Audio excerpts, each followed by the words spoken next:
एक अंधेरी रात थी। शहर में तूफान आने की खबर थी, लेकिन 19 वर्षीय राहुल को अपनी डिलीवरी पूरी करनी थी।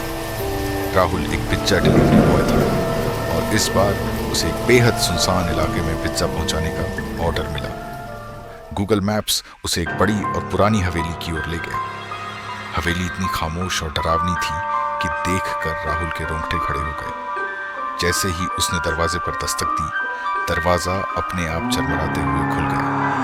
अंदर अंधेरा था, बस एक टिमटिमाती मोमबत्ती का उजाला दिख रहा था। राहुल ने हल्की आवाज में कहा, पिज्जा डिलीवरी। कोई जवाब नहीं आया। डरते डरते राहुल ने अंदर कदम रखा।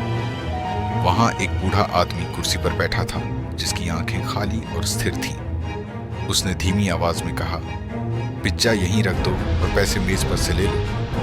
राहुल ने पिज्जा मेज पर रखा और जैसे ही पैसे उठाने के लिए झुका, उसकी नजर वहां रखी एक पुरानी फोटो पर पड़ी। फोटो में वही बूढ़ा आदमी था, लेकिन साथ में एक महिला और एक लड़का भी थे। राहुल ने गौर किया कि फोटो पर धूल थी और उसके कोने जले हुए थे।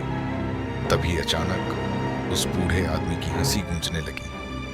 राहुल पीछे मुड़ा तो देखा कि वह कुर्सी पर नहीं था। चारों तरफ डरावनी आवाजें आने लगी और हवेली के दरवाजे बंद हो गए। राहुल घबरा गया और भागने की कोशिश करने लगा, लेकिन उसके पैर जैसे जमीन में जमे हुए थे। तभी एक औरत की छाया दिखी, जो धीरे धीरे उसकी तरफ बढ़ने लगी। उस औरत के हाथ में जलता हुआ लालटेन था। वह धीरे से बोली, तुमने उसे जगा दिया, अब तुम इस हवेली से नहीं जा सकते। राहुल ने हिम्मत जुटाकर पूछा, किससे जगा दिया? उस औरत ने इशारा किया और राहुल ने देखा कि पिज्जा का डिब्बा अब खुला हुआ था। उसके अंदर एक जली हुई किताब रखी थी, जिस पर खून से कुछ लिखा हुआ था। उसने वह किताब उठाई। जैसे ही उसने उस पर लिखे शब्द पढ़े, एक जोरदार चीख उसके कानों में गूंजी। उस चीख के साथ ही आदमी फिर से उसके सामने प्रकट हुआ। इस बार उसकी आंखों से खून बह रहा था। राहुल समझ नहीं पाया कि वह किस मुसीबत में फंस गया। तभी बूढ़े आदमी ने कहा, तुम मेरा आखिरी हिस्सा हो, अब मैं हमेशा के लिए आजाद हो जाऊंगा। अचानक राहुल को एहसास हुआ कि वह इस दुनिया का हिस्सा नहीं रह गया है। वह खुद उस हवेली का हिस्सा बन गया था।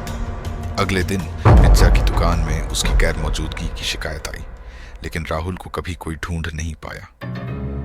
हफ्ते भर बाद एक और पिज्जा डिलीवरी बॉय को उसी हवेली का ऑर्डर मिला। दरवाजा खुला और इस बार कुर्सी पर राहुल बैठा था।